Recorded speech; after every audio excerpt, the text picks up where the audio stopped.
Hi guys, મારું નામ હિમાંશુ દરજી. અમેરિકાથી આપણી ગુજરાતી વ્લોગ ચેનલમાં તમારું હાર્દિક સ્વાગત કરું છું. અમેરિકામાં આયા ત્યારે શું શું કરું એવું તો ઘણા લોકોએ વિડીયો બનાવેલા હોય છે, હજારો વિડીયો યુટ્યુબમાં મળી રહે છે. પણ અમેરિકા આવ્યા પછી આપણે શું ના કરવું જોઈએ એના પર કોઈ વિડીયો નહીં બનાવતું. તો આજે હું એ વિષય પર વિડીયો બનાવવા જઈ રહ્યો છું કે અમેરિકા આવ્યા પછી આપણે શું શું ના કરવું જોઈએ. તો અને આ વિડીયોમાં એ માણસોના કામમાં લાગશે કે જે અમેરિકા હાલ એટલે એનો મતલબ કે નવા નવા આવ્યા હોય, જેનો મહિનો 10-15 દાડા થયા હોય એ લોકો માટે. અને જે મારા જેવા 2.5-2 વર્ષથી વધારે વર્ષથી આવ્યા હોય તો તોય છતાં એક ને એક ભૂલ વારંવાર કરતા રહેતા હોય, તો આ વિડીયો એ લોકો માટે છે. તો આજના વિડીયોમાં હું તમને એવી 5 ટિપ્સ કહેવાનો છું કે જે તમે અમેરિકા આવીને તમારે ના કરો તો તમારા માટે would be બેટર જ થાય. તો લેટ્સ સી, આપણે જાણીએ કે 5 ટીપો કઈ કઈ છે. એમાં ટીપ નંબર 1, તમારે અહીં તમારું ખાવાનું કોઈ બીજા જોડે શેર નહીં કરવાનું. કારણ કે કેવું હોય છે ખબર છે કે તમે કહેશો કે કેવી વાત કરે છે ભાઈ, આપણે એક તો વળી ગુજરાતી છીએ અને ભાઈ ખાવાનું આવે અને ગુજરાતીઓ શેર ના કરે. એવું તો બને જ નહીં, કારણ કે ગુજરાતીઓ તો ગમે ત્યાં પ્રવાસ ગયા હોય અને આજુબાજુ કોઈ પડી ગયા સંબંધી ગમે તે અને એના શેર કરી દેતા હોય છે. કારણ કે ગુજરાતીમાં તો ખુદમાં જ નાનપણથી શીખવાડ્યું હોય કે શેરિંગ ઇઝ કેરિંગ. તો આ બધું અમેરિકામાં જરૂરી નહીં, કારણ કે અમેરિકા દેશ છે એક એલર્જીનો દેશ છે. કારણ કે અમેરિકામાં ભૂરીઓને વધારે પડતી એલર્જી હોય છે. જો તમે ભૂલથી બી કંઈક કોકને ખવડાવી દેશો તો કોકને એલર્જી તમારા ખાવાથી જો ફૂડ એલર્જી થઈ જાય એના કારણે તમારા પર કેસ બી બની શકે. કારણ કે ભૂરીઓનું તો કોઈ નક્કી હોતું નહીં. તમે આપણે તો સારા ઇન્ટેન્શનથી ખવડાવતા હોય પણ એમને કંઈક થયું ખાવાથી, એને ઊંધી રીતે આપણને ફસાવી, તો એના કરતાં બેટર ટુ બી સેફ. ના ખવડાવવું સારું, આપણે જાતે ખાઈને આપણે જાતે પેટને પૂરું કરીને આપણે સેવા નહીં કરવાની. બહુ સેવા આપણે ઇન્ડિયામાં કરતા હતા that should be fine, but અહીં આપણે સેવાનું કોઈ ઇન્ટેન્શન નહીં રાખવાનું. અને ટીપ નંબર 2, હિપ્પા એટલે કે હું હિપ્પોપોટેમસની વાત નહીં કરતો. હિપ્પા અહીં એક એવો એક્ટ છે કે જેનું ઇંગ્લિશ નામ છે health insurance portability and accountability act. જેનો મતલબ એવો થાય છે કે કોઈ બી વ્યક્તિની પ્રાઇવેટ હેલ્થ તમે કોઈ પબ્લિકલી કોઈ જાહેર સ્થળોમાં શેર ના કરી શકો. હું હાઈલી રિકમેન્ડ કરું છું કે તમારા કોઈ બી સગાવાલા હોય, કોઈ બી ફ્રેન્ડ્સ હોય, કોઈ બી રિલેટિવ્સ હોય, તો કોઈ બી આ રીતે કોઈ બહાર તમે ગયા હોય તો એ જાહેરમાં કોઈ આ રીતે કોઈ હેલ્થ રિલેટેડ વાત ના કરે. કારણ કે આપણે ઇન્ડિયામાં કેવું હોય કે કોમનલી બધા વાતો કરતા હોય કે ભાઈ તમારો બીપી લો હોય, તમારું ડાયાબિટીસ આટલું લેવલ છે, પણ જો તમારા શુગર લેવલ લો છે એ રીતે આપણે જનરલી વાત કરતા જોઈએ છીએ. પણ અહીંયા બધું ચાલતું નહીં. જો તમારું બ્લડ પ્રેશર હોય કે તમારા ફેમિલીનું કોઈ બ્લડ પ્રેશર હોય કે પછી તમારા કોઈ બી બીજી જાતની હેલ્થ રિલેટેડ પ્રોબ્લેમ હોય તો તમે પબ્લિકલી ડિસ્કસ ના કરી શકો.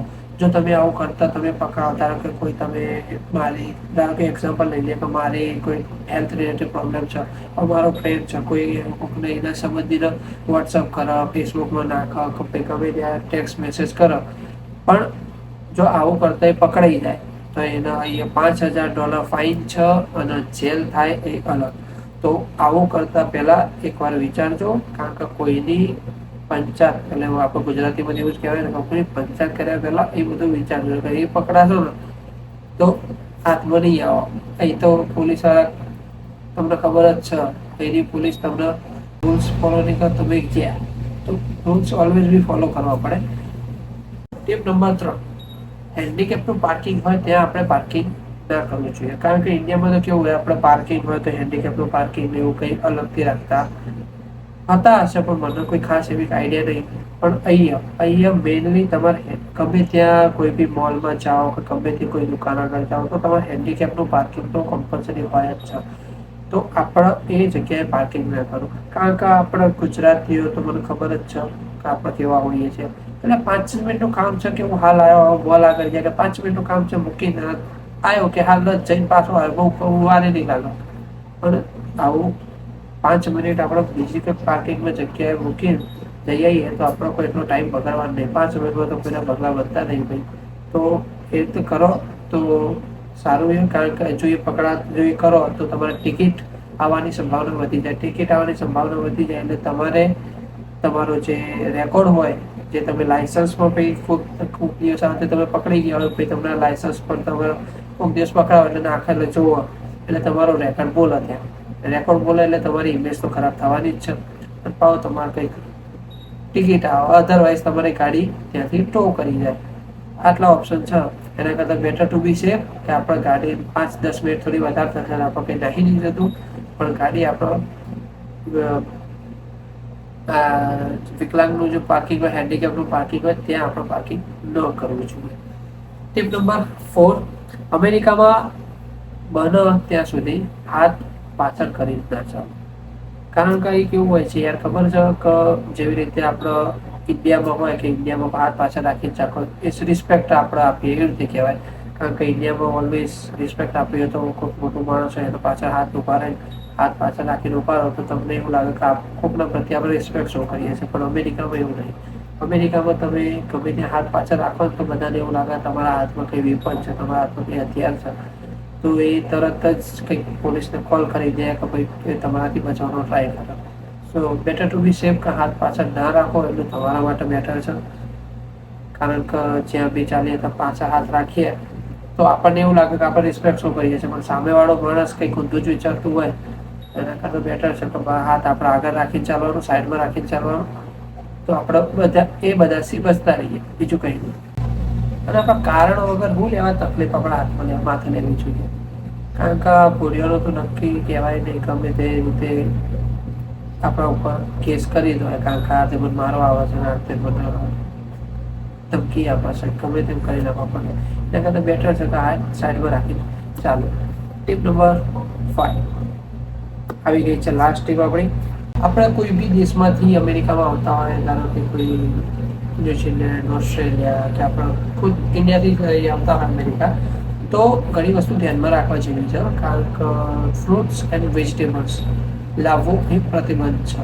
કારણ કે આપણે તો બહાર ગુજરાતીઓ તો ખાવાના રશિયા, એટલે કોઈ પહેલી વાર આવતું હોય એમને ખબર ના હોય, કેરીઓ ને આ બધું ભરી આવતા હોય છે. પણ આપણા કાયદેસર મેં એવા ઘણા બી કિસ્સા સાંભળેલા કે એરપોર્ટમાં ઘણી બધી કેરીઓ એમને બેગમાં ભરી લઈ જતા હોય, પણ અહીંયા એરપોર્ટ ઉપર એમને મૂકીને જવું પડતું હોય છે. તો એવું ના થાય એ માટે આ એક મને ખબર હતી, એ માટે મેં તમને કીધું કે જ્યાં કેરીઓ, ફ્રૂટ્સ, એનિમલ્સ અને વેજીટેબલ્સ અને બધું હોય છે અને ફ્લાવર્સ, એ આટલી વસ્તુઓ છે કે જે આપણા સંગાથે લાવી પ્રતિબંધ છે.